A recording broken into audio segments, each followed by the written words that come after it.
News anchor Fardeen Shah. आप देख रहे हो दर्पण की चमक मध्य प्रदेश न्यूज चैनल। आइए देखते हैं आज की खबर।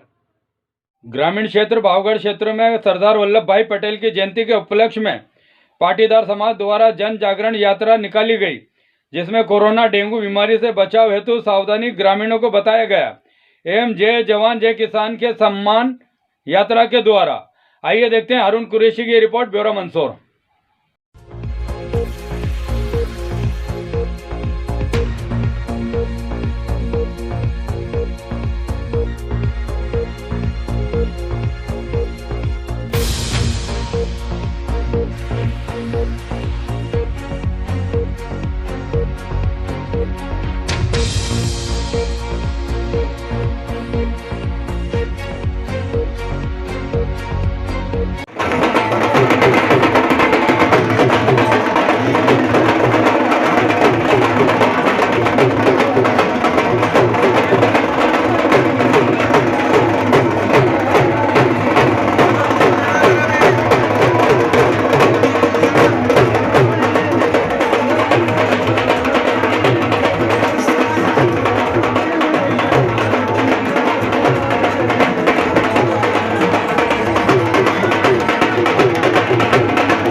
प्रारंभ किया गया। बंधुओं, सरदार वल्लभ भाई पटेल ने जिस प्रकार से राष्ट्र को एक किया था, जिस प्रकार से एक धागे के रूप में काम करके सभी समाज को, सभी देशवासियों को एक माला में पिरोने का काम किया था, उन्हीं के अनुयायियों के कारण, उन्हीं के आशीर्वाद से आज आप और हम सभी इस राष्ट्र निर्माण के लिए आप यहाँ खड़े हैं। हमें पता है कि हम जातिवाद में बाद में आते हैं, हम राष्ट्रवाद में पहले आते हैं, हम किसी राजनीतिक दल से आते हैं, ये अलग विषय है। लेकिन जिस परिस्थिति से अपना देश गुजरा है, जिसमें डेंगू, कोरोना महामारी, किसी के हमारे नाना लाल जी ने टीकाकरण की बात बताई, आप सभी ने बहुत बढ़िया सहयोग किया है। मैं आगे भी पाटीदार समाज के माध्यम से अपील करना चाहूँगा कि इस महामारी को इस देश से मुक्त करवाए, यहाँ से सभी लोग स्वस्थ रहे। ऐसे पैगाम को लेकर पाटीदार समाज आपके बीच में आया है। सरदार वल्लभ भाई पटेल पाटीदार समाज के अनुयायी थे, इसीलिए पाटीदार समाज एक आयोजन निकालने का प्रयास किया है।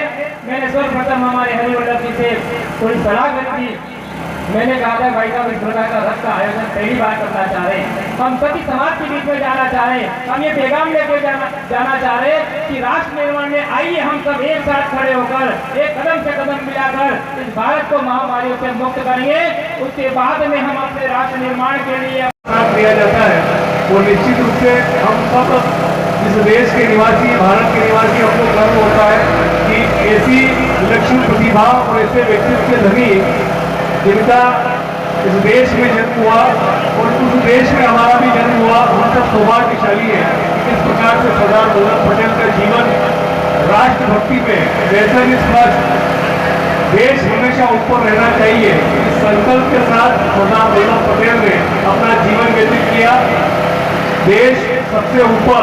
आपसे भी आग्रह की यात्रा के माध्यम से हम संकल्प लें कि हम जहाँ हैं, जिस स्थिति में हैं, जिस व्यवसाय में है और जिस परिस्थिति में है, वहाँ एक ही लक्ष्य हमारा होना चाहिए, वो राष्ट्र हित सर्वोपरि। देश अगर ऊपर रहेगा और राष्ट्र हित सर्वोपरि रहेगा तो निश्चित रूप से हम सब सुरक्षित रहेंगे, क्योंकि देश है तो हम हैं, हमारा समाज है, हमारा धर्म है, हमारा 31 अक्टूबर जिस प्रकार से प्रत्येक वर्ष सरदार वल्लभ भाई पटेल की जयंती पूरे देश में मनाई जाती, उसी प्रकार से इस साल पाटीदार समाज ने एक निर्णय लिया था कि कोरोना महामारी, डेंगू से बचाव के लिए टीकाकरण को लोगों को जागरूक करने के लिए एक रथ निकाला जाए, जो रथ जिले के प्रमुख मार्गों से होकर गुजरेगा और 31 अक्टूबर को सरदार वल्लभ भाई पटेल प्रतिमा चौराहे पर माल्यार्पण करके इस कार्यक्रम का समापन होगा। के युग में जागरूकता ही सबसे मुख्य उद्देश्य रहता है। हमारे देश में आपने देखा होगा कि कई लोगों ने बढ़ चढ़ के टीकाकरण में भाग लिया और जो बच गए उनके लिए भी ये गांव-गांव जो रथ जा रहा है, सामाजिक आयोजन की दृष्टि से इसको सर्व समाज को जगाने का काम पाटीदार समाज ने किया है। जिस प्रकार से हमारे सरदार वल्लभ भाई पटेल की जयंती हम प्रत्येक वर्ष मंदसौर में मनाते हैं, जो कि डेंगू और कोरोना महामारी के कारण अभी कोरोना गाइडलाइन का पालन करते हुए केवल रथ निकाल के जागृति पैदा करने का कार्य पाटीदार शिविर भी का भी आयोजन 30 तारीख को हमारे कार्यक्रम में जगाने का काम भी पूरे जिले में है और रक्तदान का काम भी 30 तारीख को शाम को हमारा रक्तदान शिविर का